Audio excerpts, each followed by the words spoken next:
calculator, but we're not even talking really that long ago in the grand scheme of human history. You know, we're talking that, like, handheld calculators really weren't widely available, you know, even on into, like, the 70s, and they definitely weren't cheap when you could buy them at the Dollar Tree quite like they are today. So, and, like, first calculators were really kind of crazy.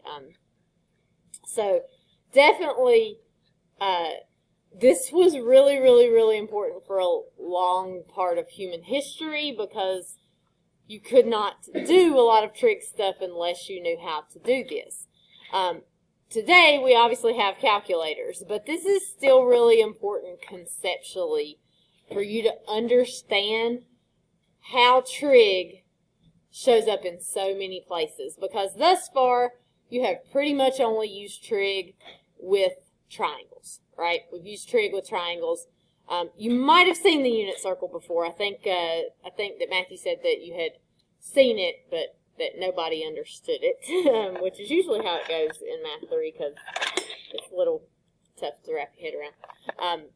But the unit circle relates to everything because trig shows up in all kinds of crazy places where you would think trig does not apply, right? Because it's not triangles.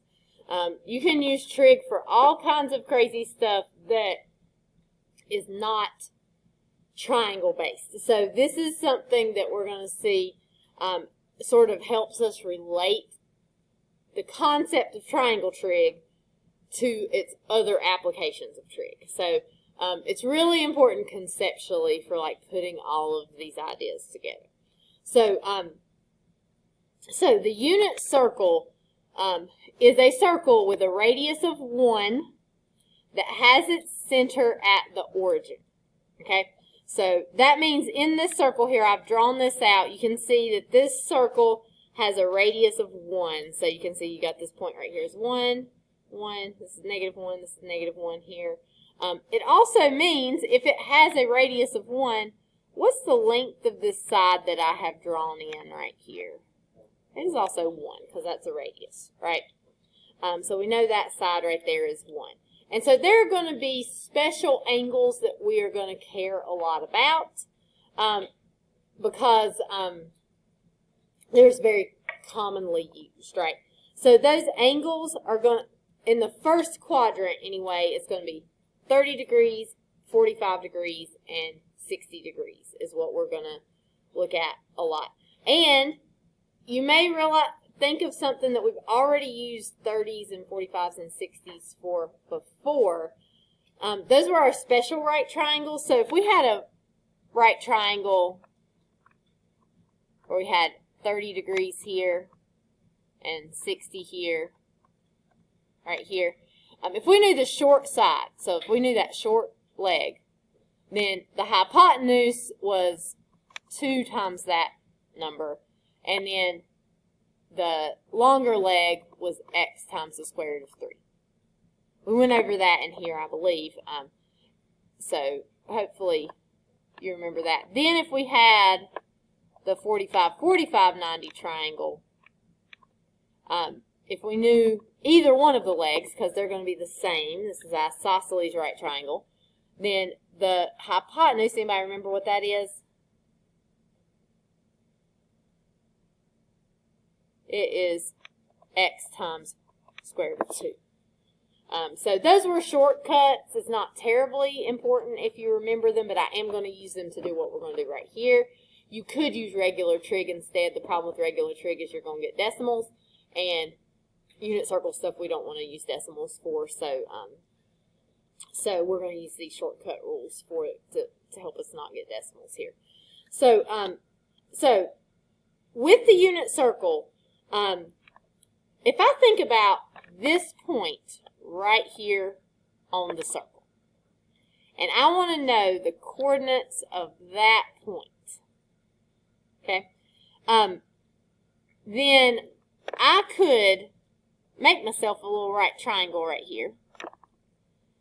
And so the x-coordinate would be how far you got to go along that x-axis here. That'd be this side right here, right? That'd be your x-coordinate because we're starting at 0, and you would go along the x-axis that far.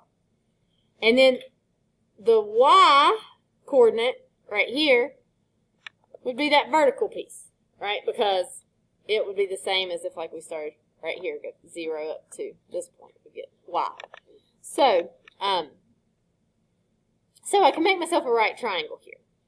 And so if I make myself a right triangle, and this is a 30, 60, 90 triangle, which is a special right triangle, I can use that to help find x and y. So if I know the hypotenuse of this is 1, what would I need to do to find the shorter leg? Divide it by 2. So my y is going to be 1/2. So my y-coordinate I'm going to fill in right there is 1/2.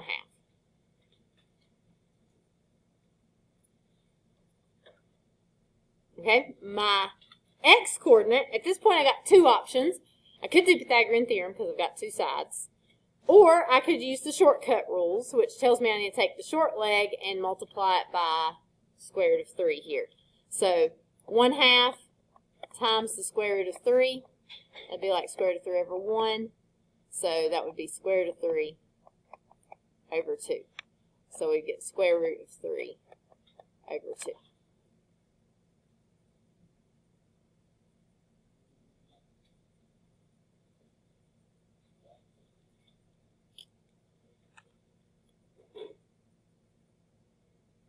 Now, it might not make sense what we're doing with this yet. That's okay. But are you following me on getting those coordinates? Okay. All right, so let's look at our next one, our next 2 here. We got a 45-degree angle. Okay, so with the 45-degree angle, if I drop that vertical line down right there, now I've got this side is x, this side is y. I still have a unit circle here, so I know that hypotenuse has to be 1, because that's the radius. So this is a 45, 45, 90 triangle. In that 45, 45, 90 triangle, in that 45, 45, 90 triangle,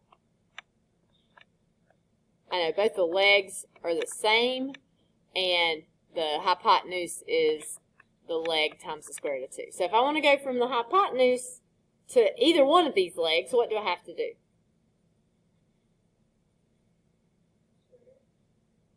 Not square it. Oh, that should be an x right there. So if I know the legs, I could just multiply by the square root of 2. So if I know the hypotenuse and want to go back to the legs, what should I do? Divide by square root of 2. So if I do 1 divided by the square root of 2, the powers that be in math don't like for us to leave it this way. What do I need to do?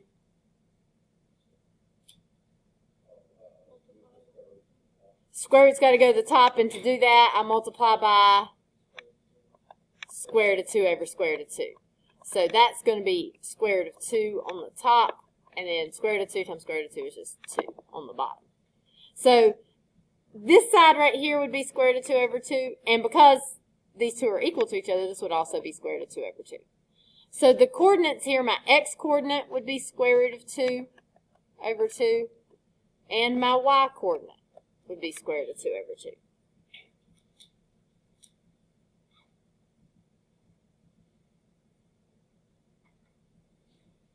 Yes. So the shortcut for 45, 45, 90 triangle tells me that if I know one of the legs of the triangle, and I need to know the hypotenuse, I can just multiply it by the square root of 2. So like if I had a triangle where I knew that this side right here was 7, this side would be 7 square root of 2. Right? So in this particular case, I've got the hypotenuse, not the leg. So rather than multiplying by square root of 2, I need to divide by square root of 2 to get the length of one of those sides. The other thing we could do is we could just set up regular trig. We could say like sine of 45 equals y over 1 and solve that. The problem is with the calculator, it's going to give us a decimal, and I don't really want decimals right now. Wait, how do you know the bottom is square root of 2? In a 45, 45, 90 triangle, so here, you know the hypotenuse, so you're taking that hypotenuse, which is 1, and you're dividing it by the square root of 2. So this, I could have left it like this if it was not frowned upon to leave a square root in the bottom. So then I just rationalized it by multiplying by square root of 2 over square root of 2 here. Okay, does that make sense?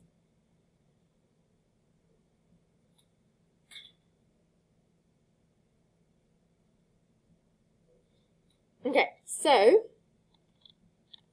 let's look at 60-degree angle. So we got x here, y here, and we know that hypotenuse is going to be 1. So again, in that 30, 60, 90 triangle, if I know this side is 1, let's see, I was just going to rewrite that shortcut. So if I know this short leg, the hypotenuse is twice that, it's x squared root of 3 for this. So if I know the hypotenuse, what do I have to do to get the short leg? What? Divide by 2. Because normally I would multiply by 2, right? So now I divide by 2. I'm going to get that this side right here, x equals 1/2. And then to get the y side here, this is my longer leg, I'm going to multiply 1/2 times the square root of 3, which is square root of 3 over 1. It's going to give me square root of 3 over 2. So my y coordinate is square root of 3 over 2. Notice that's the same as the 30-degree angle, except for our x and y coordinates are just switched. Basically, it's the same triangle, just oriented in a different way.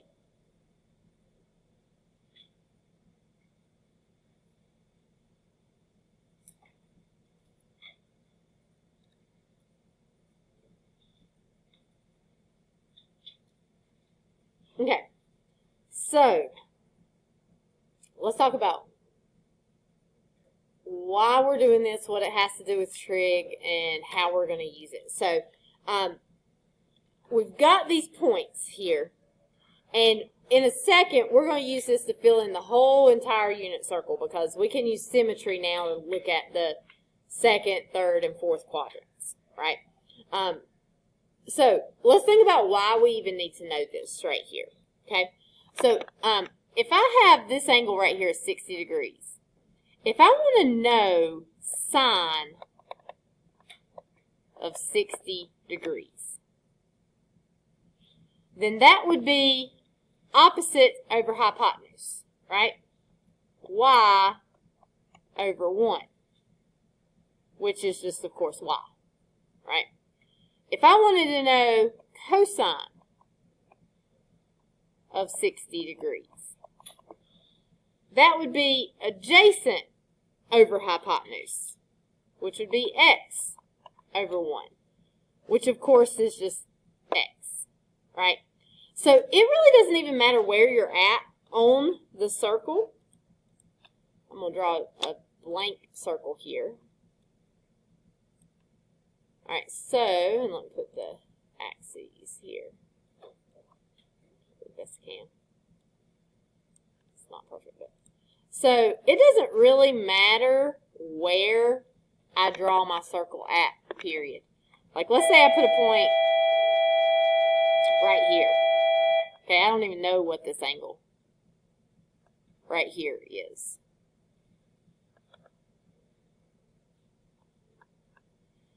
This would still be my x side. This would be my y.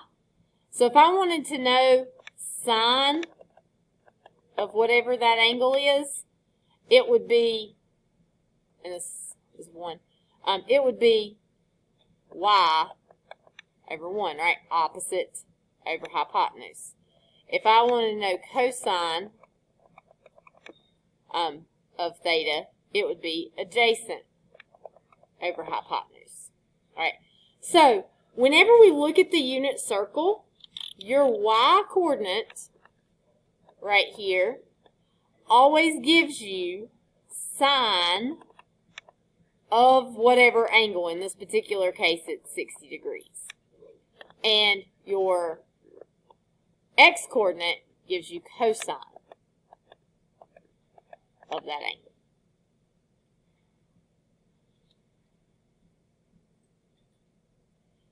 So the unit circle allows us to know all of these values without using the calculator. And it gives you exact values because the calculator, of course, is going to give you decimals, whereas this will give you exact values. Again, this is sort of conceptual because the calculator is still easier to work with. You are not going to use this whenever you're going back and doing like law of sines, law of cosines, regular trig problems. You're going to use the calculator on that. That's fine, right? This is more conceptual sort of moving forward. So, all right, let's grab the unit circle picture real quick before we do this next thing right here.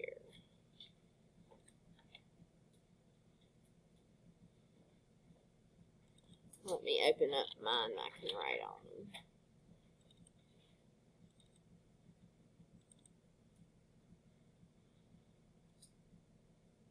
Okay, so on the unit circle, here at the very top, I want you to write x equals cosine of theta and y equals sine of theta.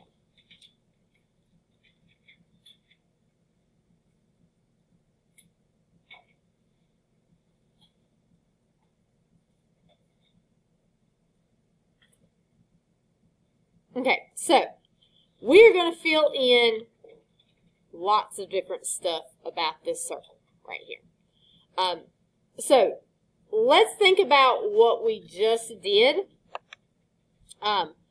here, and we're going to fill some things in. So on the unit circle, we say 0 degrees is right here at the positive side of the x-axis.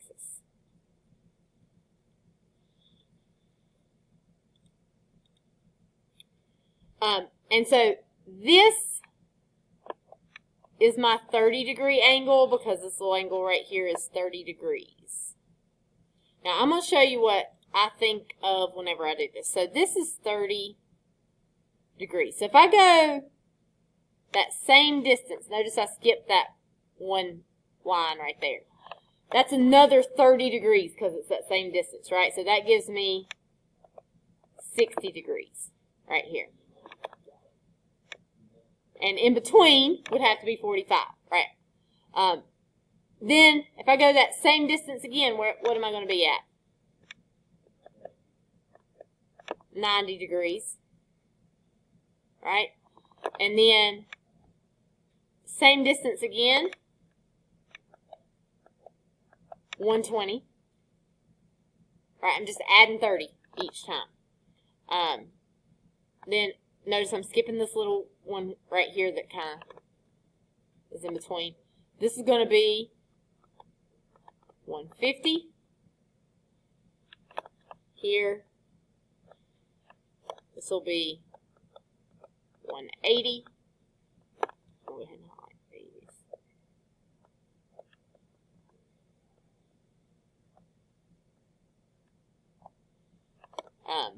Here, add 30 more, you get 210. Skip this little line right here. If I add 30 more, I get 240. Here I get 270. Here, 300. 330. I could also put, right here at 0, I could also put 360. Right, it's either 0 degrees or it could be 360 degrees.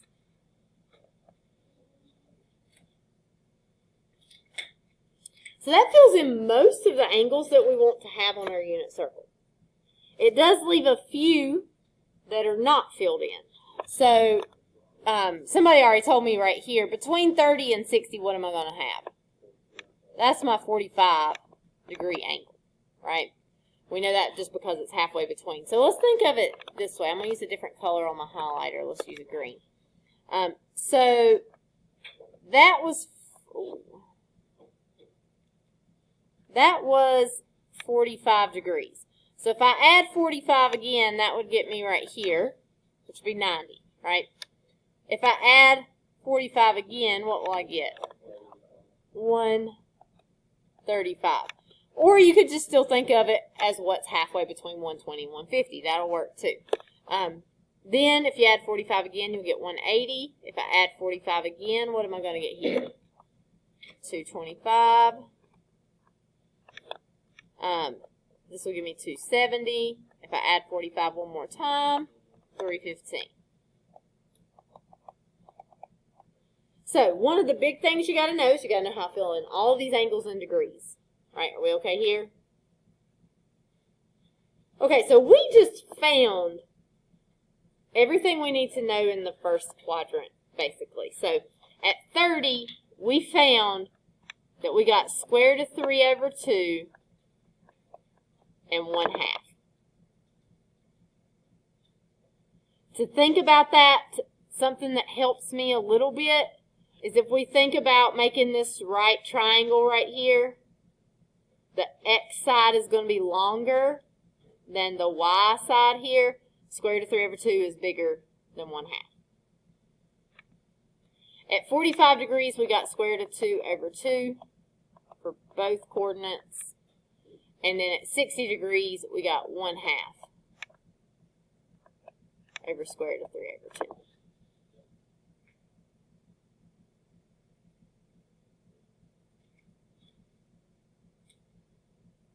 Okay. At 0 degrees, what would my coordinates be here?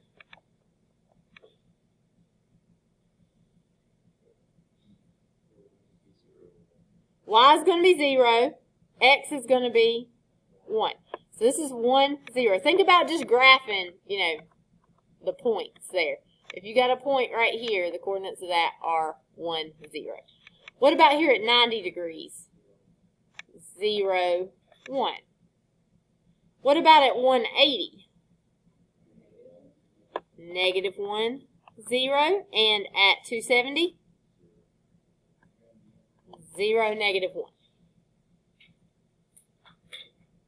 Now, if you can memorize this, plus we're going to have to do radians. I'll show you radians here in a second. But if you can memorize this, you can figure out the whole unit circle. So when I say that you've got to memorize all of this, I think there's like 64 different things you got to memorize for this particular quiz. But really, if you have this memorized, you can fill in the rest of it. Okay? Because over here, in the first quadrant, both coordinates are positive. If I go to the second quadrant over here, my second quadrant, my x coordinate, is it positive or negative? Y coordinate is positive. So what's going to happen is the square root of 3 over 2, 1/2, it's going to become negative square root of 3 over 2, 1/2, whenever we sort of reflect it over that y-axis there. Right here I'll have negative square root of 2 over 2 and positive square root of 2 over 2. And here I'll have negative 1/2 square root of 3 over 2.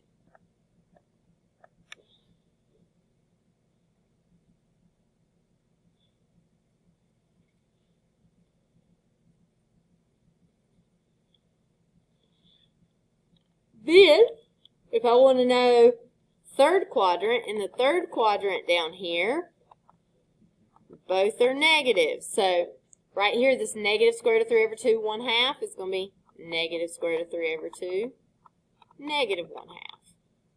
I'll have negative root 2 over 2 and negative root 2 over 2.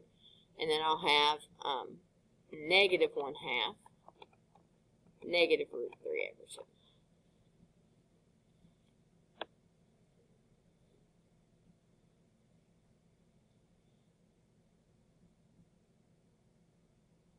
And in the fourth quadrant here, my coordinates are going to be positive, negative.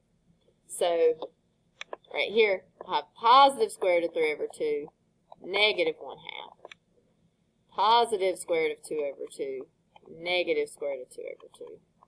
And then positive 1/2, negative square root of 3 over 2.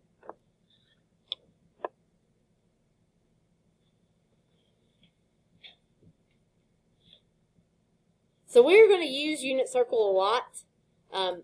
By Thursday, you've got to have it memorized. That's when you will have the quiz on just filling in this blank unit circle.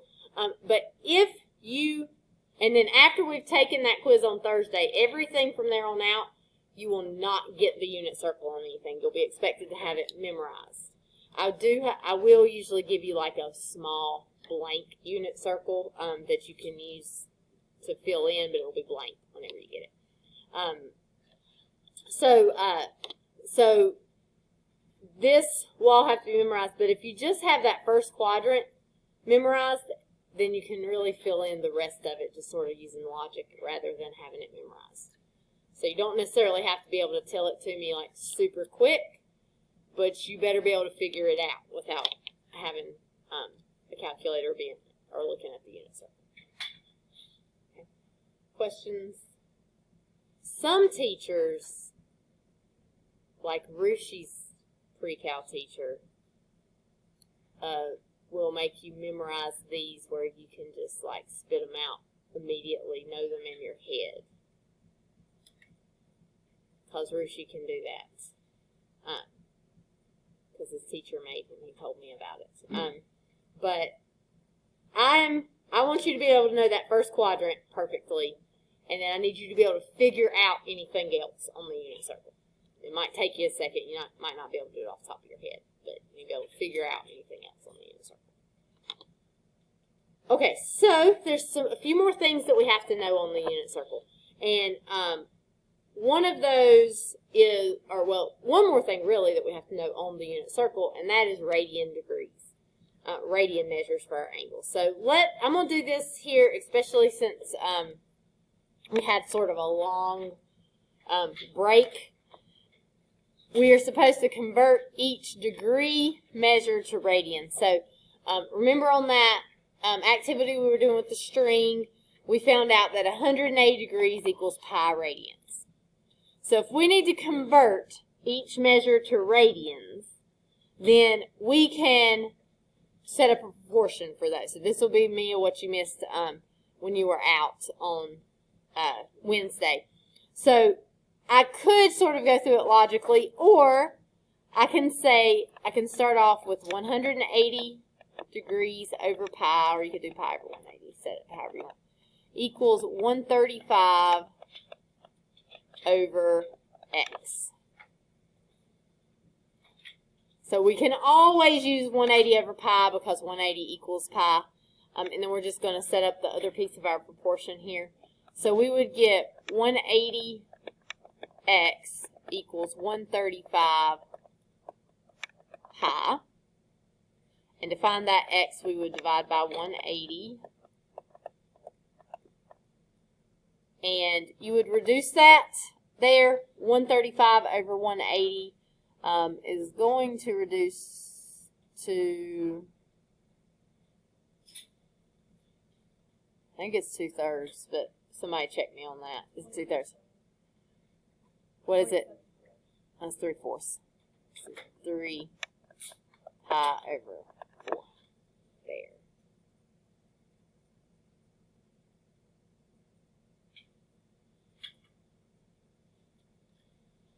So we could go over to our unit circle and put that on there if we wanted.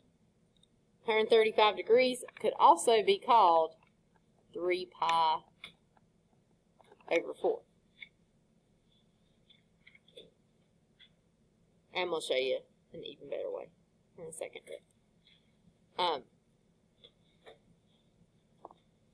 For 270, we have 180 over pi would equal 270. over x. So I would cross multiply here. I would get 180. X equals 270 pi. I would divide by 180. And I believe that one's going to give me 3/2. So I'll have 3 pi over 2. We can put that one on the unit circle if we want. 55 degrees, that's not on your unit circle. I'm just doing this sort of as a review. We could do 180 over pi equals 55 over x. And so if we cross multiply, 180 x equals 55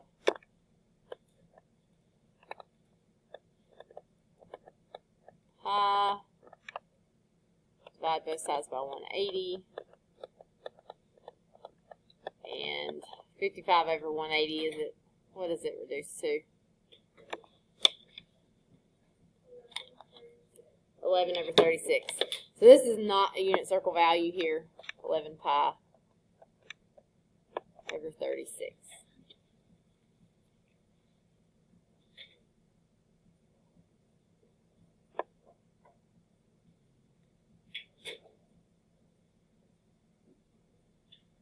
All right, questions on that first part? Yes. How do you find like 3 pi over 4? So I'll type it in to get Don't type the pi in. So just do 135 over 180 and reduce it. So if you type the pi in, it's going to give you like the decimal equivalent for 3 pi over 4. So when I'm reducing this, I'm only reducing the 270 and 180 and not the pi. I'm just leaving the pi where it's at. And the reason I'm doing that is because with radians, we typically leave a pi in our answer. It is technically correct to give that decimal equivalent. It's just not what we usually see. All right, so if we're doing convert each radian measured to degrees, we can do the same thing with our proportion, but when we do 180 degrees over pi, over here we're going to have to put the x on top because we don't know the degrees, and we'll have to put 2 pi over 3 on the bottom. And so when we cross multiply, we're going to get pi times x equals, we got to do 180 times 2 pi over 3. You want to do the same thing here. You don't want to multiply the pi. You really just want to do 180 times 2/3, which is going to give you 120. And just leave the pi there with it. So you got 120 pi. Although technically you could divide it, but if you do it this way, the pi's just cancel really nicely. And you get 120 degrees.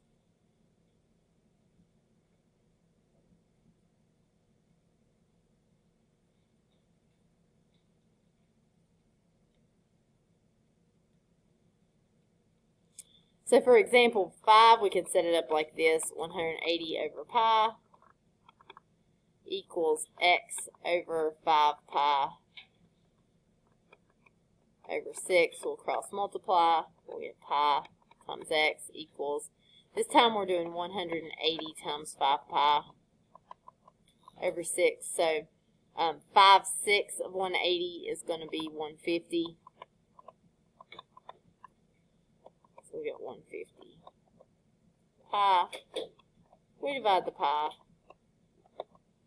And so x equals 150 degrees. The way that I was doing it was like, so you know that pi was 180?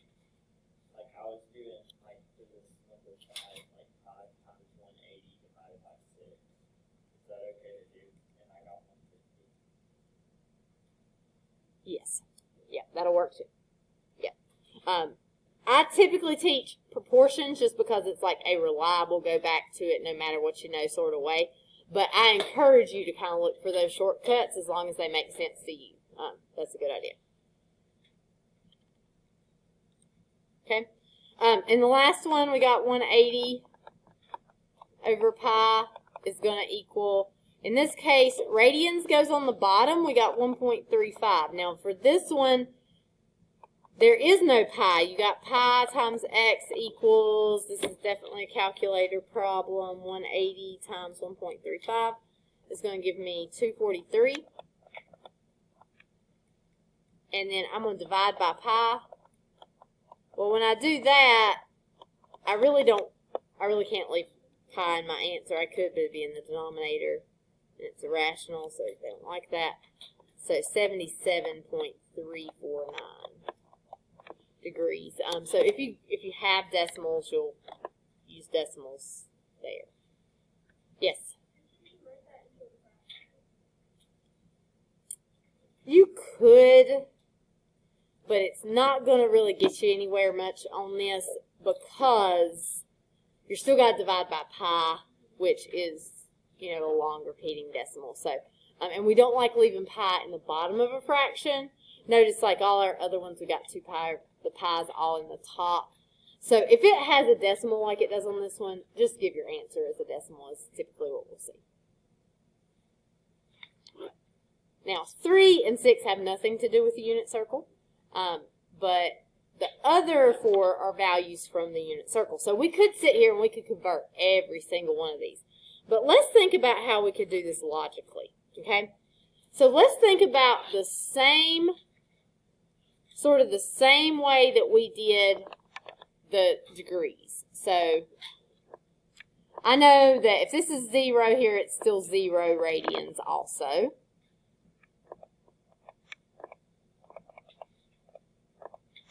And we said 180 degrees is how many radians? Pi.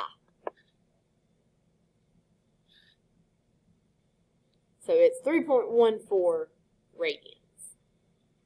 Remember, a radian is the length of the radius going around the circle there. So that little length of string that you had could go around, could go around 3.14 times. All right, so I'm going to think about this again. Let me get the, I wonder if the yellow. All right, so I wish I could. Oh, I can. Okay, I'm going to get rid of all my highlights here. We're going to do it again. Okay, so right here is 0 degrees. Let's think of 30 degrees, right? And then 60, 90, 120. Basically what I did with those 30-degree increments, right? So this is the way I think about radians here. I think in those 30-degree increments. Well, if this is pi, what would 30 degrees have to be?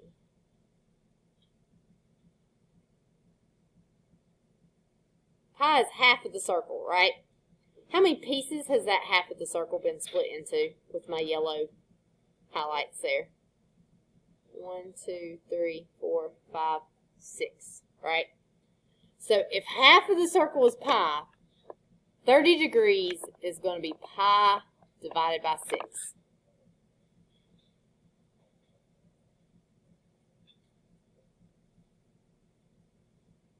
All right, so I think this is the easiest way to do it. You may disagree. There's all kinds of tricks from memorizing this.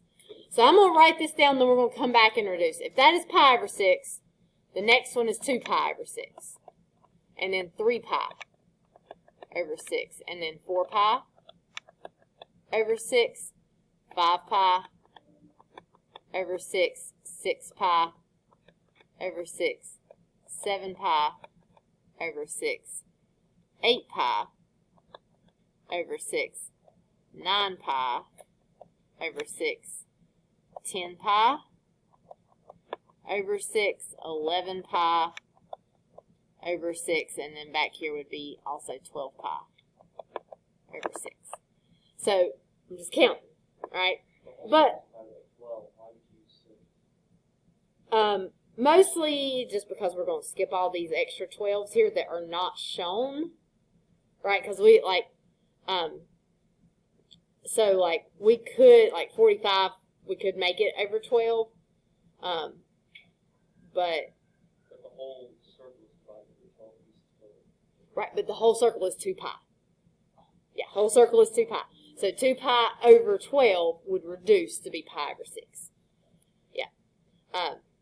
So I can do it this way, but then if I do it this way, I've got to go back because 2 pi over 6, 2 over 6 will reduce, right, into 1 over 3. So let's go back and change this one to be pi over 3. That pi's got a 1 in front of it there. We don't write it, but it's got a 1. 3 pi over 6. What will that reduce to? Pi over 2. 4 pi over 6. 2 pi over 3. 5 pi over 6 will not reduce. 6 pi over 6 will reduce to pi, which is I've already put there. 7 pi over 6 will not reduce. 8 pi over 6. 4 pi over 3.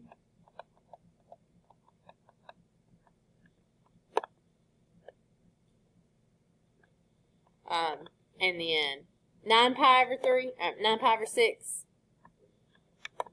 3 pi over 2,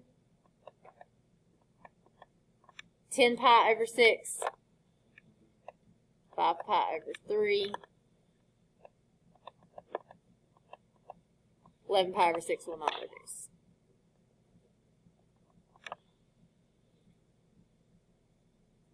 So and then 12 pi, oh, I forgot this, 12 pi over 6, 2 pi.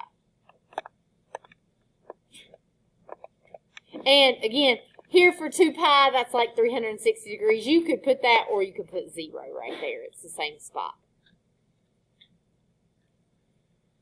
And on the quiz, I will take either one. You can put 0 there, you can put 360 there. You can put them both there. It doesn't matter. I'll take either. Okay, that takes care of almost everything on our unit circle.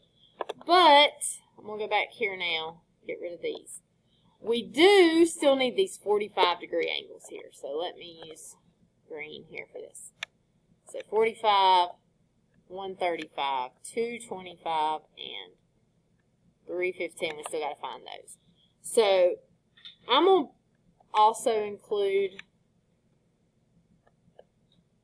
this. So now, if I think half of this circle is pi, how many pieces has this been split into? Top has been split into 4, so it's going to be pi divided by 4 here.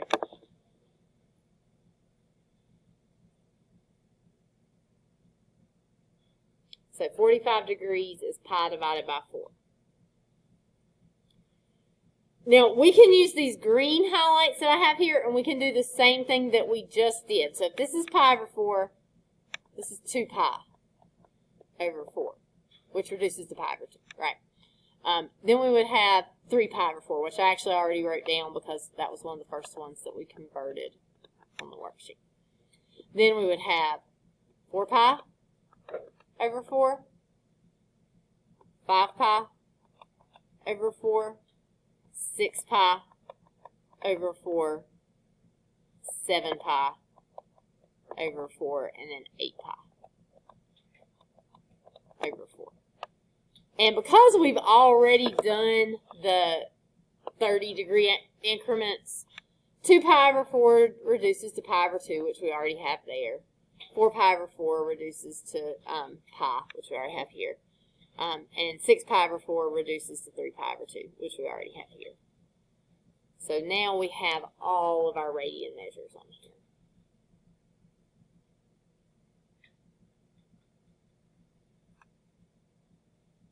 Okay, questions?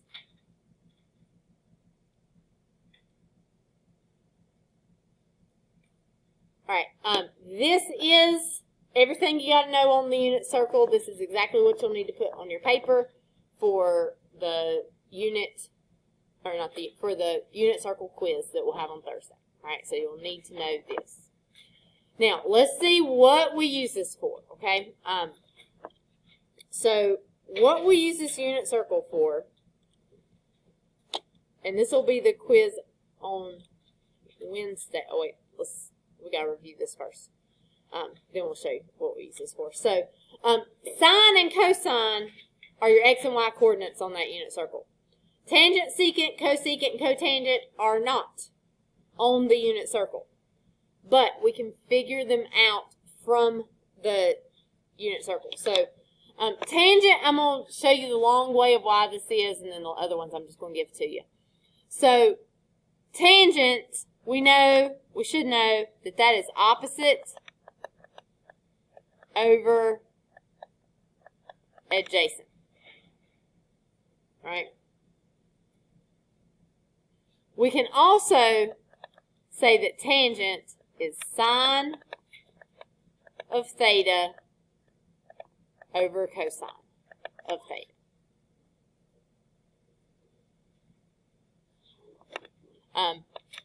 Let's think about y. And I'm not going to do this for everyone. But sine is opposite over hypotenuse. Correct? Cosine is adjacent over hypotenuse. How do I divide fractions? Flip the second and multiply. So opposite over hypotenuse times hypotenuse over adjacent. What can happen there with the hypotenuse on the bottom and the hypotenuse on top? They cancel. We multiply straight across. We get opposite over adjacent, which is tangent of theta. So that's the proof of why it works. I'm not going to do that for every single one, but tangent, it is opposite over adjacent, but it can also be sine over cosine. Secant is going to be 1 over cosine of theta. Cosecant is 1 over sine of theta, and cotangent is cosine of theta over sine of theta.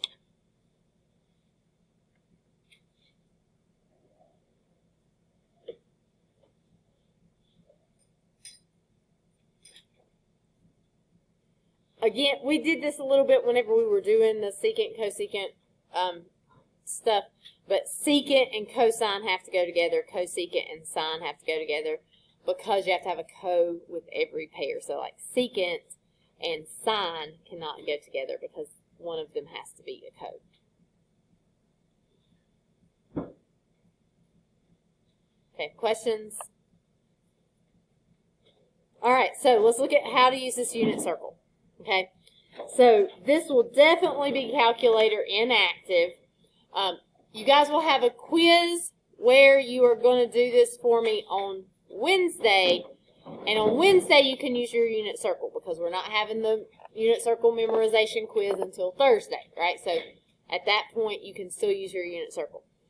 So if I ask you for sine of pi over 2, sine of pi over 2 is pretty straightforward because pi over 2 is on the unit circle, and sine is one of the values that we know.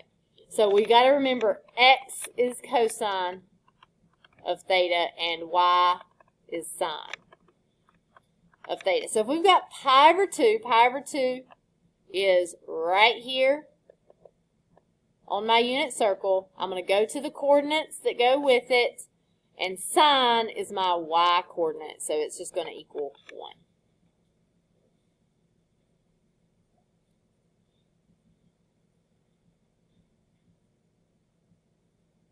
Okay?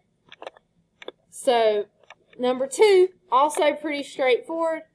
Cosine of 5 pi over 6. 5 pi over 6 is right here on my unit circle. And I want cosine this time, so I want the x coordinate.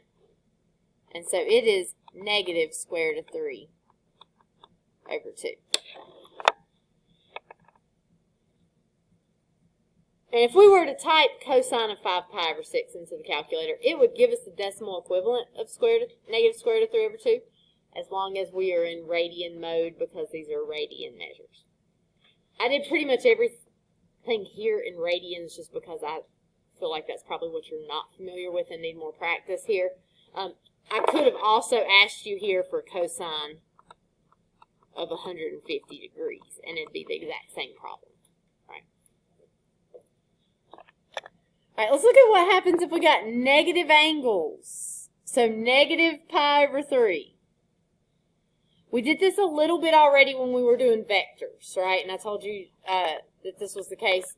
So 0 degrees is right here. Typically, positive direction is in the counterclockwise direction, all right? So if we go in this direction, our angles are going to be negative. So at negative pi over 3 is typically like right here at 60 degrees. If I want to go negative pi over 3, I'm going to do negative 60 degrees. It's going to end up here at the same place as 5 pi over 3. And we're looking for sine, which is the y-coordinate. So we're going to get negative square root of 3 over 2 also for that problem.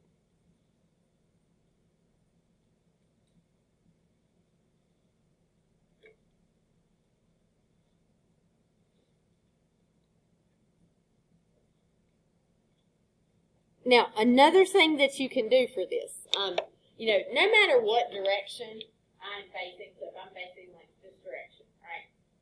If I spin 360 degrees around, all right, there would be 90, 180, 270, 360.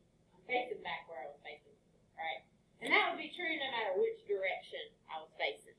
So, another thing that you can do for this, if the negative angles confuse you, is if we do an entire rotation around the unit circle, then we're going to end up back in the same spot on the circle, right?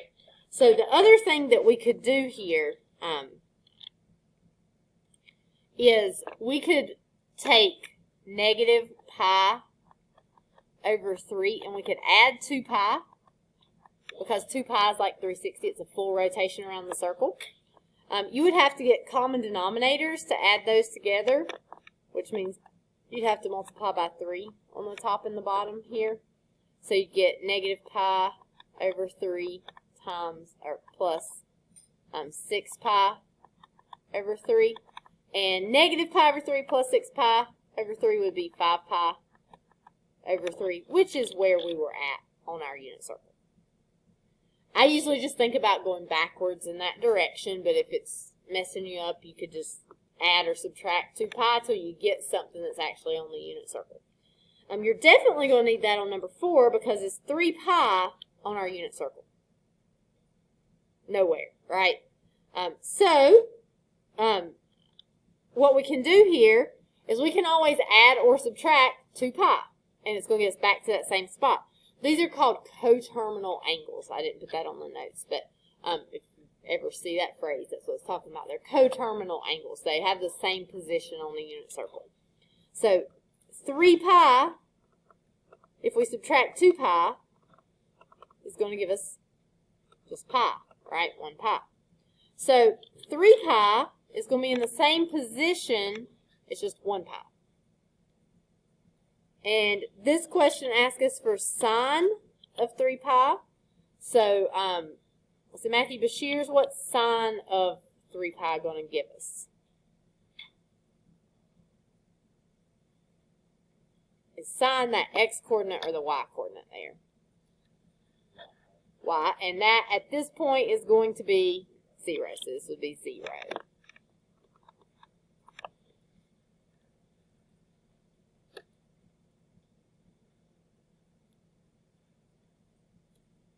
All right, so questions so far? Now, negative 11 pi over 2 is definitely not on our unit circle, right? Nor can we just, well, we kind of can. I'll show you how I shortcut this in a second, but sometimes my shortcuts confuse people, so I'm going to show you the algebraic way to do it also. So if I've got negative 11 pi over 2. That's negative. It's too small. I need to add 2 pi, right? Which I got to get common denominators.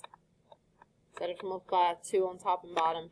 So I'd have negative 11 pi over 2 plus 4 pi over 2. And that would give me negative 7 pi over 2. Still not on my unit circle. So I could add 2 pi again, right? It doesn't matter if I had stood up there and faced that window and spun around 20 times, right? I'd still be facing the window as long as I was doing full rotations there. So I can add 2 pi again, which is 4 pi over 2, which gives me negative 3 pi over 2. Still not on the unit circle. You might could think of going backwards a little bit here. So I could add 4 pi over 2 again. And that is going to give me pi over 2. So finding cosine of negative 11 pi over 2 is the same as doing cosine of pi over 2. And so if I look at that unit circle and I look for pi over 2, which is right here, I'm looking for cosine, right? Yeah, cosine. So Wesley, what's the cosine of pi over 2 going to be?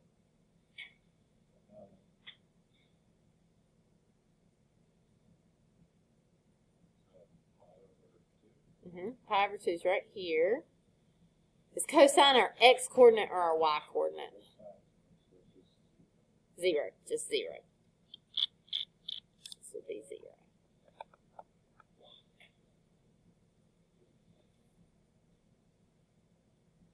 Okay. Let me show you how I do that, like a shortcut, so I don't have to do all that adding and subtracting fractions. I know that pi over 2 is like a quarter of the circle, right? So this is what I usually do instead of doing what I just did there. So pi over 2 is a quarter of the circle. I'm going negative direction, so I'm going clockwise here. So I start at 0. This would be 1 pi over 2, 2 pi over 2, 3 pi over 2, 4 pi over 2, 5 pi over 2, 6 pi over 2, 7 pi over 2, 8 pi over 2, 9 pi over 2, 10 pi over 2, 11 pi over 2. So I just went like 11 times backwards around the circle.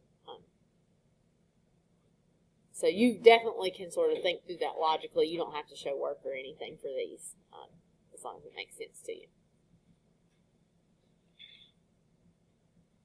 Okay, for number 6, I've got 3 pi over 4. Paul, what is sine of 3 pi over 4 going to be? Very good. Square root of 2 over 2. We look right here. It is our y coordinate for that. Okay, now, tangent. Tangent is not on the unit circle. So, whenever we see tangent, this is where we're going to have to use those identities that I just showed you on the last slide. So, instead of thinking of tangent, I'm going to think of sine of pi over 4 over cosine of pi over 4, because tangent equals sine over cosine, right? So, Wesley, what is sine of pi over 4?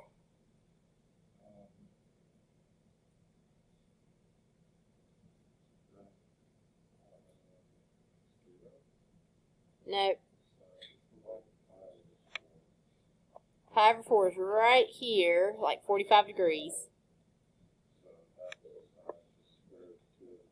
Good. And then what's cosine of pi over 4? Same thing. What is square root of 2 over 2 divided by square root of 2 over 2? It is 1. So we'll get 1 for our answer there. So when you get ones that are not on the unit circle, you're going to have to do a little bit of work here for those.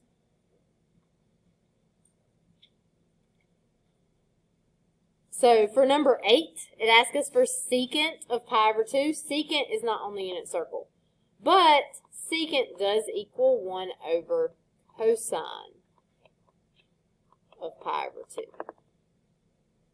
And cosine of pi over 2 is on the unit circle. So, Matthew? Okay, that is correct. But it causes us a problem, right? Because we got 0 in the denominator. What do we call that when we have 0 in the denominator? It's not 0. There's a lot of times it means no solution for us, like whenever we're working out a problem, but there's another word we can use for it. Starts with a U. Undefined.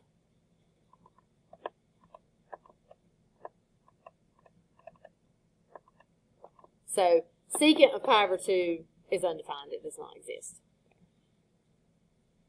And that happens sometimes, anytime that your denominator ends up being 0. For cotangent of pi over 6, that's going to be cosine of pi over 6 over sine of pi over 6. So, Manuel, what is our cosine of pi over 6?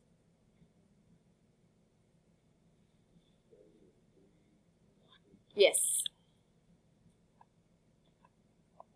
And what about sine of pi over 6? 1 over 2. Good. Now, nobody wants to see this left like this. You can't leave complex fractions. So, dividing fractions is easy as pie. Flip the second and multiply. What can happen with these 2's, the one on top and bottom? They can cancel, and we're just going to get square root of 3 over 1, but you don't have to put the over 1. So square root of 3 for that one.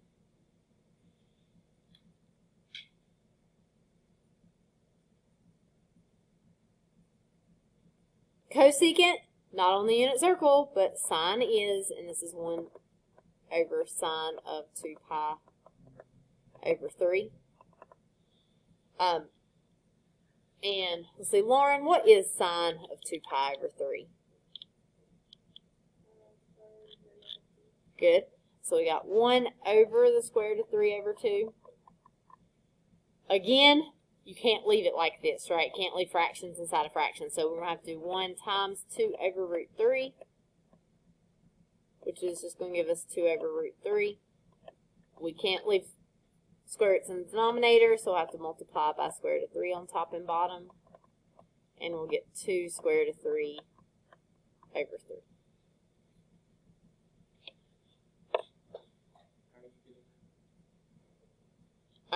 Are you okay with this first part where I flipped and multiplied?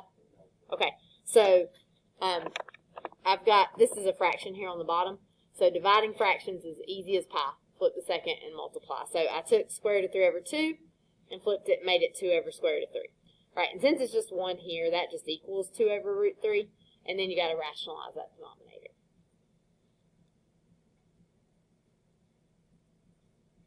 Okay, questions?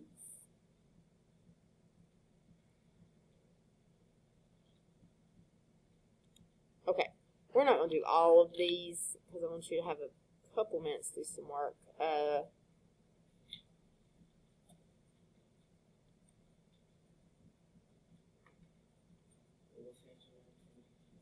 10 was 2 square root of 3 over 3.